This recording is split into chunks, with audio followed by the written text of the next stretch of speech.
An elderly woman loses 72 pounds prior to her death at a group home.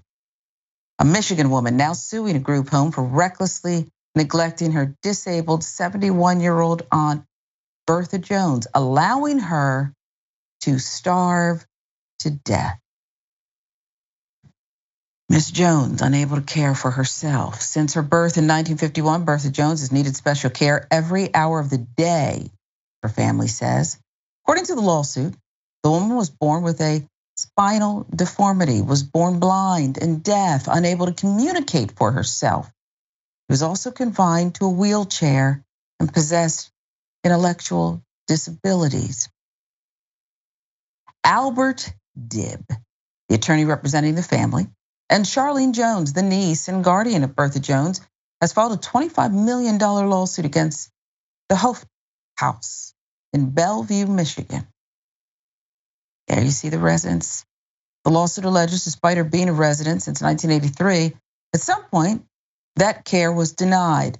This lack of regard for human life that occurred inside the four walls of the Hoeft Road home was the cause of her rapid decline in health, her malnutrition, and other injuries suffered by Miss Jones that consequently led to her untimely and cruel and unusual death, the complaint stated.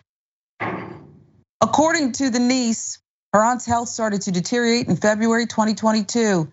In addition to her body frame appearing to be emaciated, her cheeks were not as plump as they once were. When her weight was checked, she was a petite 126 pounds. Jones said she noticed her aunt's behavior started to change, and she did not hold hands with guests as she had done before. She asked the attendants at the facility if they saw anything different in her aunt. Then they would respond, "Oh, I don't know. Nothing's wrong." Then a black star with the details. Late March, Bertha Jones lost 23 pounds, according to the lawsuit. And on April 14th, 2022, she was transported to the St. Joseph Mercy Hospital in Ann Arbor, Michigan. The elderly woman was brought to doctors early that Thursday because she was found lying in the facility unresponsive. The lawsuit claims that her weight loss was even more severe, having dropped down 72 pounds. The Detroit News reported she was in a metabolic crisis characterized by low blood sugar and a buildup of toxic substances in the blood, circulatory failure, and was dehydrated. Per the lawsuit, her cause of death was determined to be malnutrition. This is America. Unfortunately, negligence and mistreatment within the nursing home industry is not uncommon. The lawyer says he has handled several cases against group homes. He noted Hoeft Homes was not registered with the state. A certification not required because the residents all had their names listed on the building's lease in 2010. According to Click on Detroit, regarding licensing, the suit alleges that the group home dropped its license and went to a tenant-landlord situation to accept care there.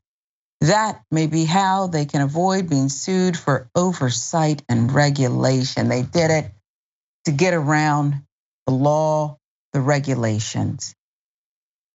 I don't know how you could treat another human being this way, Ben. But yeah, other people are just fine doing that. Yeah, this is like everything about this is just terrifying, and because look, I hate to break it to you, but everybody in the audience, you're gonna age. I'm gonna age. Everybody ages. This is a thing that happens, right?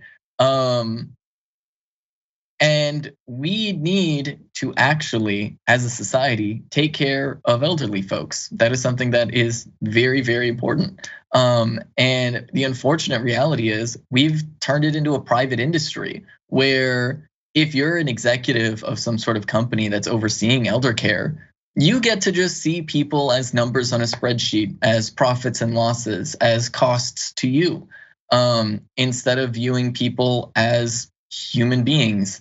And so decisions like this, decisions at the top level end up leading to behavior like this at the bottom level. And it is really tragic and heartbreaking because why don't we just have a nationalized system of elder care, right? because then you have a public interest. Everybody in the public has people that they love and care about, right? We all know somebody who is like elderly and like about to be in a position like this, or is in a position like this, or at some point in their life will be in a position like this, right? Like we all at some point are gonna age and acquire disabilities and need support in our lives. So why don't we just have a democratically accountable system to take care of people? And the reason why we don't have that system is because there are private companies that would rather turn people into dollars and cents instead of just human beings. Wow. Medicare and Medicaid, which people say, oh, we got to, been there, been dealing with it with my own mother. And it is a horrific bowl of red tape, lies, and nonsense. And in this case, Aunt Bertha Jones suffered a horrible death. We're gonna keep following that story out of Michigan.